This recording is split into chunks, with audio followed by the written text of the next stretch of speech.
Hi, welcome to my channel and please don't forget to like, comment and subscribe.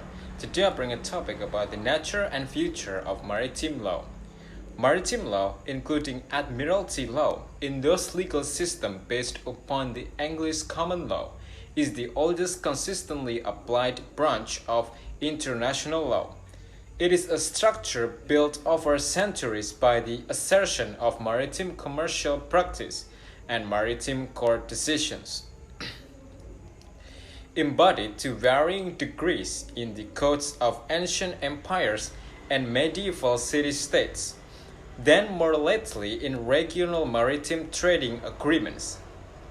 In the mid-1980s, the International Law Association's Maritime Committee undertook to codify the whole body of maritime law, and this decade-long effort, while unsuccessful, gave birth to the Comité Maritime International in 1896.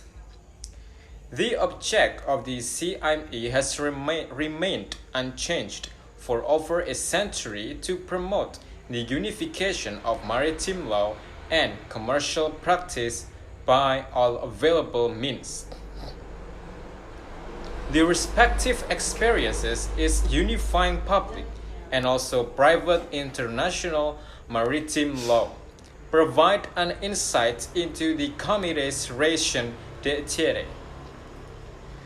This successful effort to codify the public international law of the sea was accomplished by 3 major conferences over a little more than a half century, and culminated in the 1982 Convention on the Law of the Sea. By contrast, the effort to unify private international maritime law in just one core area, the carriage of goods by sea, has so far required 3 international diplomatic conferences, beginning with adoption of the Hague Rules in 1923, and is ongoing this writing. Maritime law is highly complex, in major part because it is essentially a complete system of law developed to deal with the almost unique problems of a multifaceted industry, but also because it must continually evolve in order to comprehend unceasing advances in technology and consequent challenges to and changes in commercial practice. A major impediment to unification is also posed by the manner in which much of maritime law evolves, i.e. by the interpretation of the courts of a growing number of independent states, which often vary and sometimes entirely disagree, even in states whose basic system of law is based upon Roman or civil law code jurisprudence as opposed to that of English common law.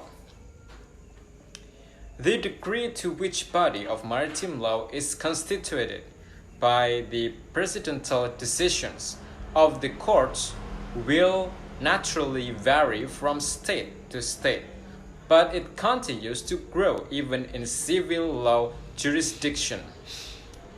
For only little over a century have an international conventions on the maritime law.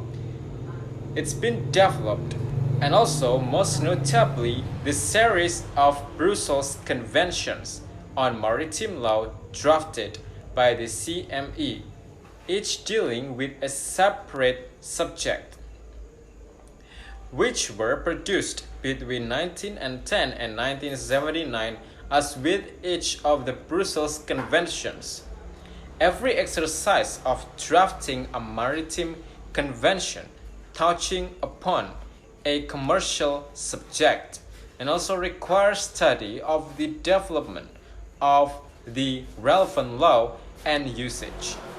Compare this process with the creation of aviation law, which has been manufactured in less than a century to meet the specific needs of another unique transportation industry.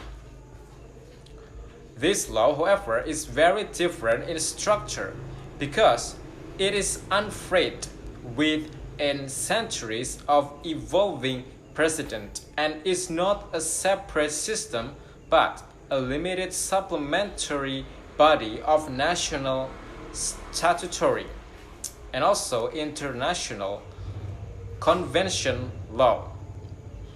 It is modeled in no small part upon a maritime law that enables application of the general commercial law to aviation cases. The nature of maritime law may therefore be classed as organic rather than modular. It is a different creature from other areas of the commercial law. Over the past quarter century, there has been a notable change in the practice of maritime law. The disappearance of most firms or chambers of lawyers practicing exclusively in the field. That tradition, which is historically linked to the existence of a specialist maritime courts, has given way to a maritime departments in a large general commercial law firms, or to the merger of maritime firms with specialist firms in compatible fields, or to firms serving a particular client or segment of the maritime industry. The sole practitioner of the maritime law, even in the area of personal injury, is now a virtually extinct species. This sudden change has given rise to expressed doubts that a maritime law itself has a future and extremely short-sighted, and also the conclusion. The future of maritime law depends upon its intrinsic nature and not upon the fortunes of the practitioners, entirely apart from the steady growth of a tonnage of goods and numbers of the passengers carried by sea in international transport on the oceans of the world. There is an almost undreamed of the future for marine law that is simply inevitable. The law is transport in the space.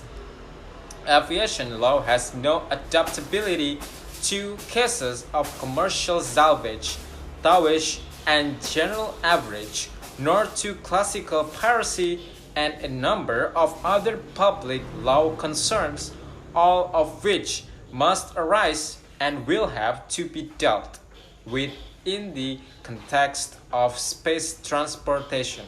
So thank you for watching, and don't forget to like, comment, and subscribe.